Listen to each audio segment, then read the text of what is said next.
Salve, salve, senhoras e senhores, sejam bem-vindos a mais um vídeo deste humilde canal, Gaber aqui. E hoje, pela primeira vez em muitos dias, não teremos um vídeo começando com o áudio do Arreia. Raro, tá? Então não se acostumem. Então, minha rapaziada, vamos comentar um pouquinho a respeito dos jogos de ontem que tivemos entre New York Knicks e Detroit Pistons e também Denver Nuggets contra Los Angeles Clippers. Foram dois jogos bem interessantes, dois jogos disputados, um jogo mais do que o outro. Temos um novo classificado para as semifinais de conferência e outro conseguiu estender a série até chegar a um jogo 7, que eu acho que é o que todo mundo queria. Mas menos os torcedores do time que querem ver o time logo na próxima fase não queriam jogo 7, porque se dependesse de mim e de todo mundo que acompanha playoff, quer chegar até um jogo 7. Todas as séries, todas elas. Se você tá chegando por aqui agora e gostar desse conteúdo, considere se inscrever, ativar o sininho e deixar o like. Nem que seja quando terminar o vídeo, beleza? Não precisa ser agora não. Só se você gostar realmente do canal. E se você for um Trash Talker raiz, já vai deixar na confiança, porque sabe que esse vídeo foi feito pra você. Agora, sem mais delongas, bora começar falando sobre, claro, Detroit Pistons e New York Knicks. Foi o primeiro jogo da noite, o jogo do meu Nicudo, o jogo na qual eu estava nervoso, mas agora já passou essa euforia e eu só digo uma coisa: Celtics, vocês vão dar muito trabalho pro New York Knicks e eu acho que ganharemos em 5 jogos. Dito isso, bora começar agora a falar do jogo de ontem. Foi mais uma amostra do porquê que o Knicks tem problemas ofensivos no comando do Tom Thibodeau. É muita isolation. Tipo, até quando os jogadores jogam muito bem, quando eles despontam numa partida, é jogando na isolation. É no 1 contra 1. É o Jalen Brunson contra qualquer defensor que seja do lado de lá. É o OG Anunoby quando consegue jogar no 1 contra 1 nos 10 segundos finais de ataque, porque primeiro tentou o ataque no 1 contra 1 contra outro cara. E se não der certo, é o Karl-Anthony Towns tentando forçar a entrada dele dentro do garrafão, mas quando bate de frente com o Jalen Duren, por exemplo, ele vai parar e fazer o pop. Então o ataque do Knicks praticamente dependeu de 90 pontos de isolation e 10 pontos de alguma jogada, de algum cut, de algum backdoor, de alguma transição. Aqui eu tô jogando bem exagerado pra cima, tá? Mas eu acho que é um time que falta muito ainda, cara. Falta muito ataque. Defesa também, mas defesa é mais por causa das peças. O ataque é mais por causa de coach mesmo. É apenas um dos motivos que eu vejo que o Tom Thibodeau não é o cara ideal pra poder comandar um time que tem 5 jogadores do nível que o Knicks tem. Porque eu sei que são 5 jogadores excelentes. São 5 jogadores muito competentes nas suas posições. Mas só que não dá pra você largar os 5 ali, fazer apenas movimentações de troca de marcação, né? Forçar uma troca com corta-luz e deixar cada um deles jogar num contra um. Dá pra você prever, assim, mentalmente falando, qual que é a jogada de cada jogador, tá ligado? Michael Bridges vai bater bola ou pro meio do garrafão ou pra zona morta pra fazer um pull-upzinho, cair num fadeaway ali na meia distância. O Jalen Brunson vai usar o corpo pra ganhar do marcador, porque ele é baixo, mas ele é forte. Aí ele vai fazer um spin move ali pro meio do garrafão e tentar um floater de mão esquerda. O Karl-Anthony Towns vai fazer um corta-luz e um pop pra linha de 3 pontos ou tentar a jogada forçada pro lado direito, pra mão direita dele. O Anunoby conseguiu ser mais versátil entre os últimos jogos que eu tô assistindo, mas, pô, não tem muita coisa pra acrescentar. E o Josh Hart vai decidir o que ele vai fazer dependendo do quanto de tempo tem no relógio. Porque se ele receber a bola faltando 5 segundos, ele vai chutar pra 3. Senão, ele vai tentar dar uma de vaca braba, baixar a cabeça e tacar a bola pra cima. Então, mano, tá na hora do Knicks acordar que, pô, foi legal esse período com o Tom Thibodeau? Foi. Mas, acabando essa temporada, que sendo bem sincero, acho que a gente não passa do Celtics, traz um outro técnico. Chega. Tipo, só deu do Tom Thibodeau. Agora, observações sobre o Pistons. O Pistons, essa é a pior versão que temos do Pistons com todo mundo saudável. Porque foi a estreia do Cade Cunningham nos playoffs, foi a estreia do Jalen Duren nos playoffs, foi a estreia... Teve mais um estreante nos playoffs também. E os caras mandaram bem pra caramba, velho. Os veteranos jogaram bem pra caramba. Malik Beasley jogou muito. Dennis Schroeder jogou pra caramba. Eles ainda estavam desfalcados por causa do joelho lesionado do Isaiah Stewart, que é o melhor bloqueador e melhor reboteiro vindo do banco de reservas. Tobias Harris, por incrível que pareça, ele oscilou muito. Só que as osciladas positivas dele foram com mais frequência do que eram na época que ele chegou nos playoffs com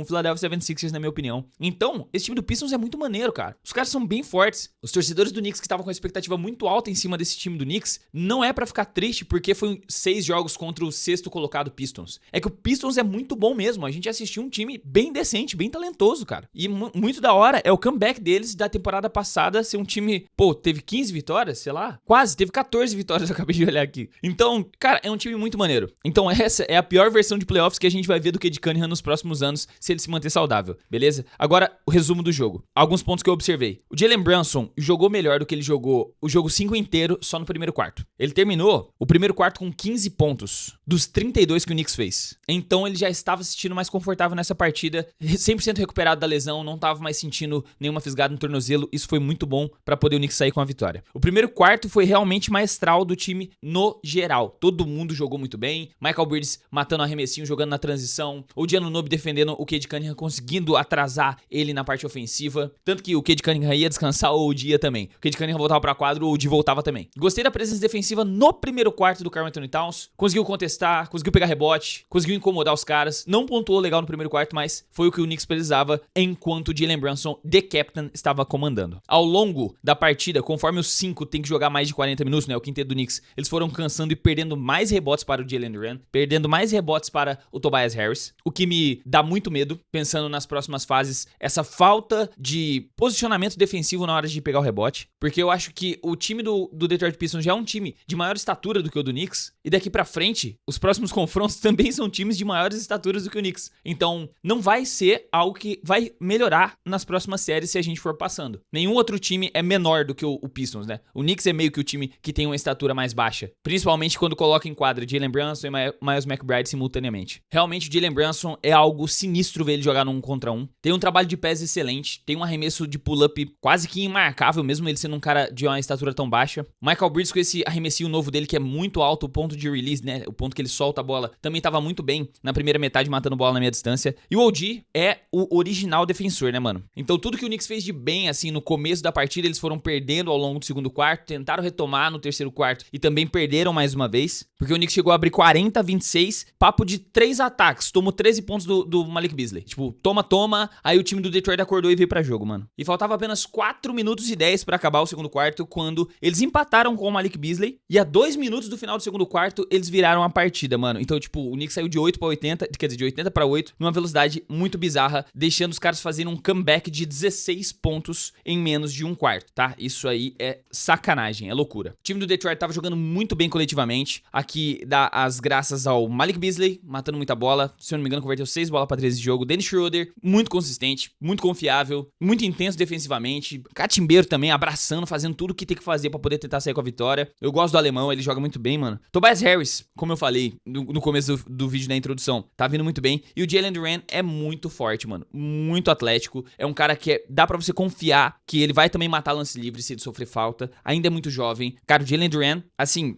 eu já vou pular assuntos que eu ia tratar só no vídeo de amanhã. Mas, se eu fosse o Los Angeles Lakers, seria o nome que eu ia atrás. Porque, pô, terceiro ano de NBA. Nunca jogou menos de 60 partidas. Nessa temporada jogou 78. Fez partidas de mais de 17 rebotes contra o Knicks, velho. Pô, pega a ponte aérea pra caramba, defende intensamente. Fica de olho aí, hein, Lakers. E aí, pra encerrar o segundo quarto, tivemos um buzzer beater do Malik Beasley pra colocar o Detroit na frente e me deixar triste. No terceiro quarto, o Knicks conseguiu recuperar bem quando o Detroit voltou jogando no small ball. Detroit veio pra uma lineup sem o Jalen Duren e sem nenhum pivô de ofício, sem o Paul Reed também. E foi nesse momento, esse teste, assim, digamos, do JB Bickerstaff para deixar o jogo mais rápido, o jogo um pouco mais acelerado, já que o pivô que estava em quadra pelo Knicks, que é o Karl-Anthony Towns, o Tobias Harris estava dando conta de marcar ele na maioria das posses. E foi aí que o Knicks conseguiu retomar a diferença que o Detroit começou abrindo. Bons contra-ataques, um jogo bom na meia distância, floaters do Jalen Brunson e umas bolinhas pra 3 também começaram a cair e o jogo ficou mais pegado. A defesa do Knicks tem uma rotação simplesmente absurda. Eu fiz aqui até um clipe pra gente poder assistir junto, que quando tem um armador tão perigoso quanto o Cade Cunningham e começa fazendo um corta-luz no Jalen Brunson, a rotação do Knicks é tão ruim na hora de cobrir essa rotação, de fazer uma troca, ou então do Jalen Brunson se livrar do corta-luz e continuar na defesa, que faz com que o time inteiro rotacione atrasado e o cara que tá na zona morta do lado contrário sempre receba essa bola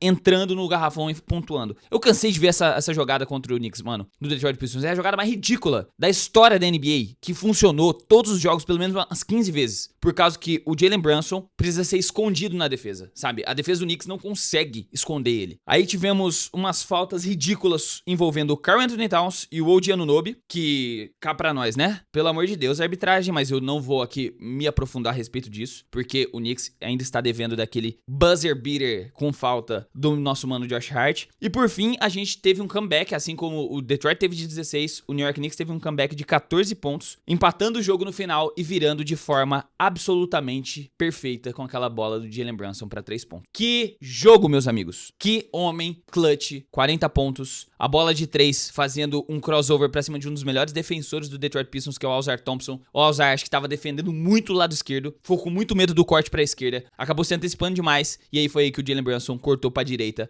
parou no pop pra 3 pontos. Aquilo ali, velho, tem que ter culhão pra fazer aquela bola a 5 segundos do fim, hein, mano. Inclusive é o meu novo papel de parede. Eu consegui a foto do Jalen Brunson nessa bolinha. Cara, que coisa linda, mano. Vitória do Knicks, vamos pra próxima rodada contra o Celtics, e as expectativas para o Sr. Guibeira estão altas. Agora vamos para Denver e Clippers, que foi o segundo jogo dessa noite. Jamal Murray Playoff Version começou essa partida, mas não terminou. Ele começou com um aproveitamento bizarro, porém, ele foi perdendo a eficácia ao longo da partida. Terminou ainda com 21 pontos, com 8 rebotes, com 8 assistências, mas o Jamal Murray começou muito quente e acabou dando uma esfriada ao longo do jogo. O time do Denver Nuggets começou atacando muito bem, explorando o Christian Brown, jogando com o Aaron Gordon, matando bola na meia distância, pegando segundas oportunidades, Jamal Murray na meia distância também. O começo deles foi muito bom, eles abriram até 7 pontos de vantagem, tava 27-20. Porém, o Clipão cortou, final do primeiro quarto acabou com 28-25, e eu preciso falar que a primeira liderança do Clippers na partida foi com 1 minuto de jogo do segundo quarto, eles já retornaram. E aí, eu achei muito interessante porque o Denver, querendo dar um pouquinho mais de fôlego para o Nikola Jokic, colocou o DeAndre Jordan já no segundo quarto, coisa que foi muito raro da gente ver nessa série, e ele entrou bem, por incrível que pareça. Pegou rebote, bloqueou, defendeu bem, a organização do time ofensivamente ficava tudo na mão do Jamal Murray, só que o DeAndre Jordan fez uma boa presença ali no segundo quarto. É aquele tipo de veterano que você não espera que nem vai entrar na partida, mas às vezes ele pode ser uma mão na roda. Apesar que a parte ofensiva do Denver Nuggets, sem o Nikola Jokic em quadra, é muito complicada. No segundo quarto eles também estavam largando o Derrick Jones Jr. para arremessar sozinho, ele errou 2 ou 3 bolas de 3 que eu me lembro, eu até achei, caraca, mano, os caras vão pagar pro Derrick Jones, ele não costuma arremessar tão mal assim, mas tudo bem. E a diferença entre os dois times ali, com e sem o Nikola Jokic, foi a quantidade de turnovers que o Denver Nuggets cometeu, comparado com a quantidade que o Clippers. Até a metade do jogo, o Denver tinha cometido 5 turnovers, enquanto o Los Angeles Clippers não tinha cometido nenhum. E foi por isso que eles conseguiram uma retomada e viraram o jogo durante o segundo quarto ainda. E graças também a um homem que estava jogando num contra um, parecendo que voltou para 2018. E eu estou falando dele. Ele mesmo, James Harden. O homem num contra um tava acabando com a vida do Jamal Murray, tava acabando com a vida do Michael Porter Jr., acabando com o Christian Brown. Parecia que ninguém que tava na frente dele estava imune de tomar um crossover, um between the legs, com aquela shakeada dele e aquele floaterzinho de mão canhota, que é o famoso Giant Killer, mano, bizarro. E aí, nessa partida, inclusive, ele terminou com 28 pontos, 2 roubos de bola, 1 toco, 8 assistências e 6 rebotes. Já colocaram o nosso mano James Harden para trabalhar ontem. Não só ele, né? Norman Powell também terminou com 24 pontos. Ele deu uma dunk sinistra. Foi um dos lances que mais me chamaram a atenção, assim, foi o posterzinho que ele deu, assim. Não chegou a ser um poster,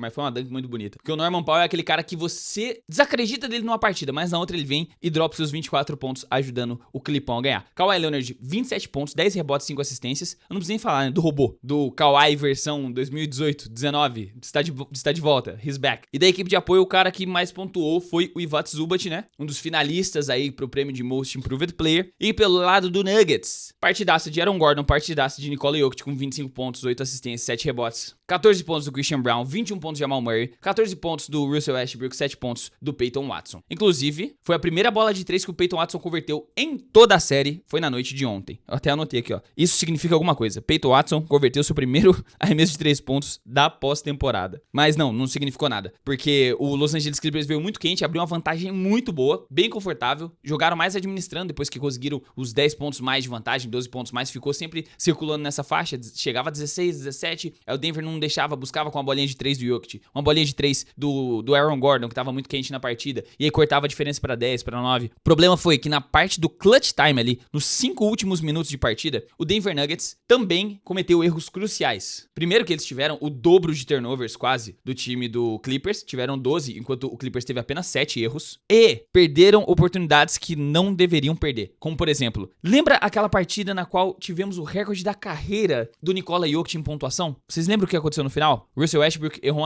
uma bandeja na transição, né? Sozinho. Sabe aquele narrador de futebol que eu não sei o nome dele, que ele fala do Cristiano Ronaldo? Ele fez de novo. O Westbrook fez de novo. Quando era pra cortar o jogo para apenas 3 pontos. O que acabou permitindo um ataque na transição do time do Clippers. E aí na jogada seguinte, pode estar enganado, mas foi o Norman Powell que deu um pump fake. E o Jamal Murray tentou cobrir a marcação, não chegou, né? Passou direto. E aí ele depois chutou sozinho para 3 pontos. Então essa bola eles erraram. E uma bola do Jokic que, por incrível que pareça, ele jogou muito bem num contra um. Saiu pra fazer a bandeja do lado direito, levando a bola com as duas mãos assim, e o Ivica Zubac deu um tapa no braço esquerdo dele, que na minha opinião foi falta, que normalmente o Jokic converte mesmo com o contato, só que nenhum dos times tinha desafio mais, tiveram que apenas aceitar a decisão de arbitragem. Se o árbitro não apitou, não foi falta, né? E assim, o Denver Nuggets perdeu no detalhe para o Clippers, mas o Clippers ganhou com autoridade, na minha opinião, jogando bem, defendendo forte, atacando muito bem, principalmente os 3 nomes que já sabíamos que seriam os principais pontuadores do time, Kawhi, Powell e Harden. E essa série ainda está em aberto, temos um jogo 7. Hoje temos uma partida apenas, amanhã o vídeo vai ser bem mais curto da rodada da NBA, teremos apenas um clássico, né? Um clássico de luta de Warriors e Rockets. Os times que estão se rebentando,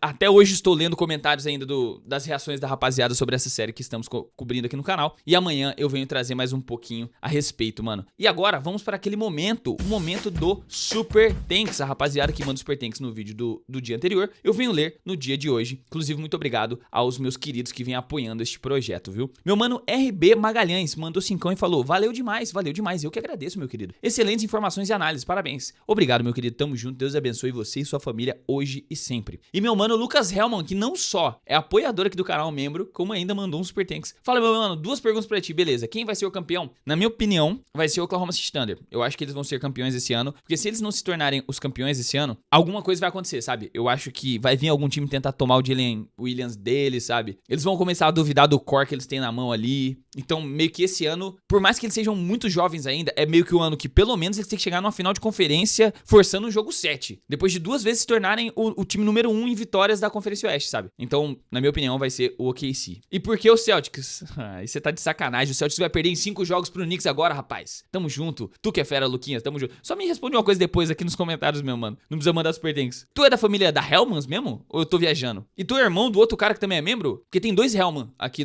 na comunidade de membros, mano. Enfim, foi só uma dúvida, assim. Rapaziada, se vocês ficaram até aqui, gostou desse vídeo, quer apoiar o canal, se inscreva, ativa o sininho, deixa o like, já vai estar apoiando demais. Quer ajudar mais diretamente? Se torne um membro e tenha acesso a alguns benefícios, como um sorteio todo dia 22. Agora sim, eu vou ficando por aqui. Muito obrigado pela sua audiência mais uma vez. Um grande abraço, até a próxima e falou. I am a system. Fucker, everyone's digging me. I live in a constant state of fear and misery. Do you miss me anymore?